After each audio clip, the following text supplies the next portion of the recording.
Hello there YouTubes, how is everybody? And welcome to part 2. Well, part 1 was like a snippet, I suppose. So I suppose this is the proper part 1, isn't it? Of the LC rebuild. I've had the bike a few weeks, but to be honest with you, I've been trying to get summon the enthusiasm up to start degreasing, because some parts arrived pretty disgusting. So I didn't have anything to degrease because all my bikes tend to be pretty clean and nowhere to degrease. Oh, workshop manual has arrived. Simon sent that. That's all good. Torque specs and stuff. So yeah, things like exhaust pipes and a lot of other bits are a bit minging. So I bought some gunk. They call it ultra engine degreaser. But we all know that the new modern stuff is a bit shit. The old stuff works well, but obviously isn't that good for the environment. So they've moved to water-based. And a selection of brushes. So the plan today is to empty one of the storage boxes that the bits came in. Fill it full of gunk. Get some gloves and some brushes. It is cold today, it's like 5 degrees, 6 degrees, so I'm not looking forward to this. But hey ho, there you go. And start doing some degreasing. Now I don't know where I'm going to rinse these off, because I don't actually have anywhere. I don't really want to do it on my driveway, because obviously I'm going to get crap all over the driveway. It's almost like you need to find some waste ground somewhere to give it a rinse, but we'll cross that bridge when we come to it. Because the bottom line is I can't start the rebuild till I've done this, so I better get on with it. Right, let's have a tidy, make some space, get one of those boxes emptied, get it filled up with gunk, and we'll see how this water-based stuff goes.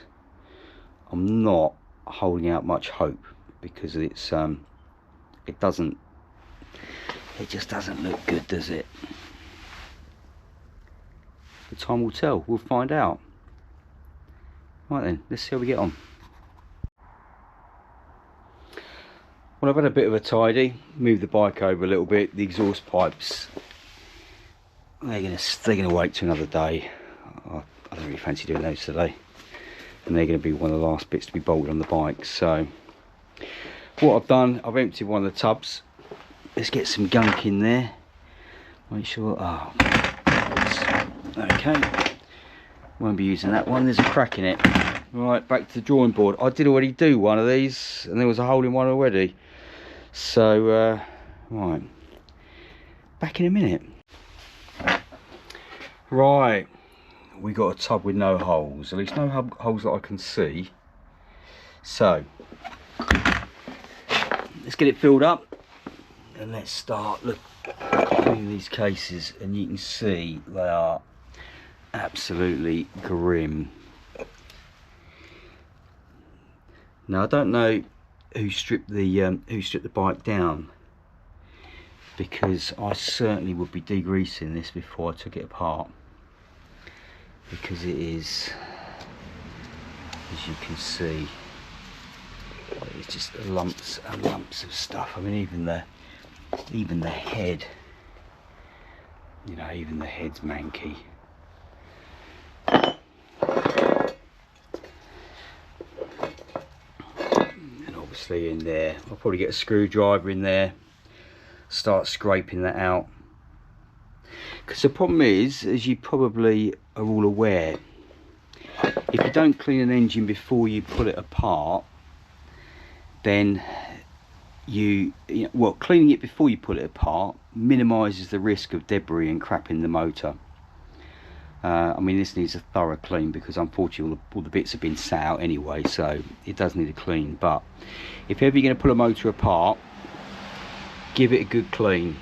Get some degreaser on there, get a jet wash on there, and give it a proper clean, because otherwise you end up with stuff like this, where, you know, it is a lot of work, and it's hours of work which could be better spent rebuilding the bike than cleaning it.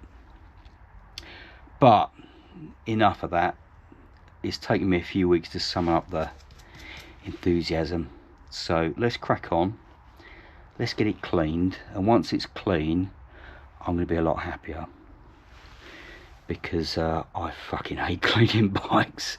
I really do. When I was a lad many years ago, I used to work in a bike dealer, and if someone had bought this in, we'd have gone, take it away and clean it. But that's not going to happen today. Oh, there's a big lump of grit in there. Okay, right. I might put the camera on time lapse if I can find somewhere to put it. But otherwise, you might see me back with some clean parts. Either clean parts or it's all gone wrong. I've spilt degreaser and muck all over myself, and I've just shut the doors and walked away. Wish me luck. I'll return soon, once I can switch the camera off with greasy hands. The gunk's in the box, the box isn't leaking. That's looking good. So let's get this case in, get it soaking. What I might do in the meantime while that's soaking is I've got a hone. I'm going to run a quick hone through these cylinders, because these are savable. Savable, is that a word? Salvageable. These can be saved. I'm going to get shit on my hands. These can be saved. So I'm going to spin a hone through, check all the ports, radius them off if I need to, and then they can go in the gunk as well, because there's no point cleaning them all off and then having to do it again twice, because they're going to need a thorough clean after the hone's been through them. But I got some wet and dry and some Scotch-Brite in those earlier, which I didn't film, and they cleaned off. The rust literally was just a dusting of surface. There's no pitting, there's no marks. So happy days. I've got pistons to go in there. They will work. It's going to need stuff like power valve bushings and what have you, but they're all available now. Again, the head's good. There's no pitting, no signs of any detonation, so that's all good as well. But obviously just needs a clean, and the cases all look good. They just need a clean, and then we can start the rebuild. Right, I might try a bit of time lapse. I've moved some boxes over, so I might see if I can put the camera on there, do a bit of time lapse and see how we get on. Won't be very interesting, and yeah, hopefully it should go better. I might call this episode 1, the one where he moaned a lot, because it does sound like I'm moaning, and as I say, it's just because I've got to clean everything. It's so much nicer just to, you know, give stuff a wipe down, a blow through with an airline, and start rebuilding. So that will be the phase after this. The cases can have a paint, because obviously it will look quite nice, because someone has taken the time. I know Simon did it, to powder coat the frame, the wheels and what have you. So let's see if we can make this looking nice and get this bike back on the road. Right, you'll either see a time lapse, it either won't work or I won't bother. You'll find out in a second. I thought so you get an idea of what this gunk does. I've left this case. I'm not going to scrape this at all. This is obviously the lower engine case. I'll obviously bang the bits of grit and crap out the bottom of it, so we don't get too much of that in the tank. But as you can see, it's pretty bad. So let's give the gunk a test. I have scraped out around the chain, obviously the final drive shaft sprocket area, to get the worst of it out. But let's give that a go. I'll give it a clean, and then, because obviously this case should be silver, as you know, and we'll see what the solvent-free gunk engine greaser can actually do. Because at the moment, I've got to say, I'm quite impressed. Let's see what happens. So the case is in the gunk. It's only been in there for probably a couple of minutes. But what I'm going to do is I will put a little time lapse on, give it a clean, and then see if I can drag the hose out and give it a hose off. The other case is sat outside. It's not raining, but it's not great weather, so it's on the end of the driveway, so it'll wash out into the gutter. So it is solvent free, so I'm quite happy that any minute bit of residue, because obviously I've drip dried it, will be well diluted. I've got no issues with that running down the road. If you've got a problem with that, put a comment in. But we're talking about a few cc's, we're not talking about 5 litres, because that will go back in that bottle and be taken to the tip with my oil that I always take down there for the old recycling. So I'm going to stick some gloves on, chuck this on a time lapse, give it a clean, and we'll see what it looks like. But so far I'm impressed, as I say.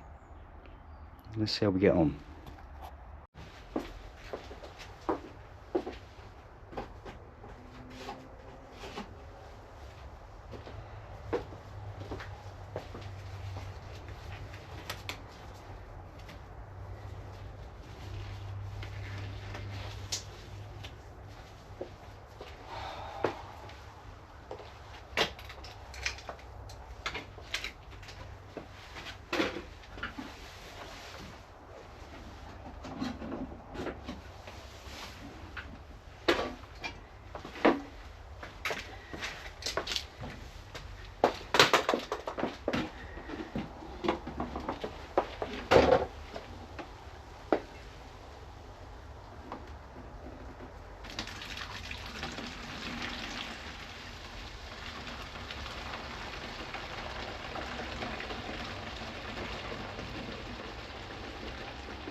Slight problem, as you might have just seen.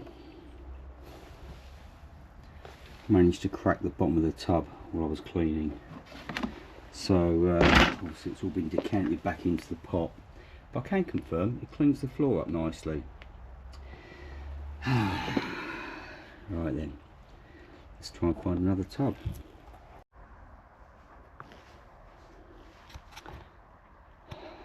Helps if you take the lens cap off, right? Alright, let's set that there. See, you know me, my videos, they are as they are. Right then, case. It's silver. Now that, I know it's not dry yet, that's done a pretty good job. I did have to swap to the brass brush halfway along because it just wasn't getting very clean, and I did have to cut it a bit short because obviously I cracked the tub. I'm not going to worry too much about inside there because that can't be seen, and that's under the motor, and I will have to do something again with that front, as I say, just literally because it started leaking degrease all over my floor. But yeah, I mean, look in there. Oh, it's not mint, but compared to how that was, and obviously that's the top case there, if we spin it around to the sprocket area, give it a bit of light, it's not bad, is it? I'm impressed with that. So I'm going to leave those to dry, and then they'll get a proper good clean, as in a pre-engine build clean rather than just a degrease, because there is a bit of muck in different places, and I'll make sure that that's all gone, because that's the time when it matters. New tub. So let's spin a hone through these cylinders, give them a good clean up, and then we'll get them in there along with the head, and we give that a good clean. Right then, back in a bit. We're back a few hours later, and a lot more done. Feeling a lot more positive now, because that's definitely the back broken of the cleaning. I know I've still got a few other bits, I've still got the pipes to do and stuff like that, but that's the worst of it done. To the point where, look, I'm using bare hands to pick up stuff. Cases, yeah, still gunk solvent free, the modern stuff, whatever they put in it does seem to work. So the webbing in there needs doing because of the leak that sprung, but as everyone knows, when it's on the bike you can't actually see that. And these aren't cleaned ready to rebuild, these are just cleaned ready to start the clean to rebuild, if that makes sense, because yeah, they were just too bad. So bottom case, and now we've got the top case, which, as you can see, has come up. It's come up all right. It will need a blast with some carb cleaning or similar, just to give it a final degrease before it gets a coat of paint. But especially in there, as everyone knows, when the power valve seals start to leak and you get all the two-stroke pissing down into there, the unburnt, you know, the oil, it collects in there. And look, oh, I say look, that's come off with something else, hasn't it? Let's give it a wipe. Let's try again, shall we? Here we go, that's better. So yeah, I mean, obviously inside these case mouths, these cylinder mouths, it's all going to need a good clean, but we are getting there. The head, obviously I've given everything to dry with a hot air gun just to ward off any corrosion. The head, look at that, hey, that's not bad, is it? Thermostat cap, yeah. And then cylinders, these came up pretty good, as you can see. I did have to use the brass brush on these, and I know they might look wet, but that's not water, that's oil. I've given the cylinders a thick coat of oil after they were dried, just to make sure that obviously the freshly honed cylinders don't get any more corrosion on them, but looking good, looking good. They'll need a coat of paint, and they will need another final clean before assembly, and obviously all the threads are going to need chasing to give them a good clean up. All of these threads, they're all going to need a chase with a dye. Same with the lower cases, just to make sure that everything is good to go. But what a difference a day makes, as that song goes. I'm not going to sing it, don't worry. So yeah, less of the moaning this afternoon, because we're getting somewhere. I don't know, so we're getting somewhere. That's just the first what, 3 hours into many more, but it's the worst part, the part that I really didn't want to do. So that's done. Now we can crack on in a more positive frame of mind, stop putting off the rebuild because that bit's done, and start getting stuff done. I think the first thing I'm going to do is, obviously I do have to check the gearbox, because the gearbox it's going to be buried in there somewhere. Or is it under there? Yeah, the gearbox is down there. You might not be able to see that. Let's see if I can pull one of those shafts out. I don't see it on the radiator, do I? But there is quite a bit of corrosion on there. Now I did give one of them a rub with some Scotch-Brite, and it took it straight off. It was just on the outer surface. And everything's spinning. And I'll have a quick look at all the dogs, make sure they're all good. And any bearings that need replacing can be replaced. And then we'll get that rebuilt, and we'll get the box in. And obviously once the box is in, we can get the, or once the box is done, we can then get the crank in, get the cases together, and then start working on the rest of the stuff. The selector drum's in there, it doesn't look too bad. So again, but this isn't going to be a sports motor, you know, this isn't going to be a hot motor. This is going to be rebuilt to be used for cruising down the lanes and enjoying life, rather than producing big horsepower. Because if it was, I mean, for a start, these are standard cylinders, completely bog stock, so they are as they came out of the factory. It's just going to be a nice tractable motor, and that's the idea of it, make it nice to ride. Stock airbox still, look at that, even though it's got a few extra holes in the top of it. But yeah, it is what it is. So part one of the whinging, moaning old git degreasing the oily bits is done. So part two, I don't know what part two will be. What will part two be? Could be the gearbox. Yeah, part two could be a gearbox clean. We'll see how we get on with that. It might even be cases painted and start slapping it back together. You'll find out. Maybe next week, week after. I don't know when I put these out, do I? Anyway, cheers for watching. Any tips or stuff for the LC rebuild, chuck them in the comments, even though I might already be past that phase because of the way that the magic of filming YouTube shite takes place. I will accept any tips gratefully, because it is a while since I put an LC back together. I do know them pretty well, but there's always stuff you forget and always stuff that people can help with. So as usual, I'll just give you a quick look at the RS before we go. Oh, think of beauty. Anyway, YouTubes as usual. If you're riding anything, stay safe. If you're not riding, watch crap videos of moany old gits cleaning bits of LC before you can put it back together. And I'll see you soon. Cheers.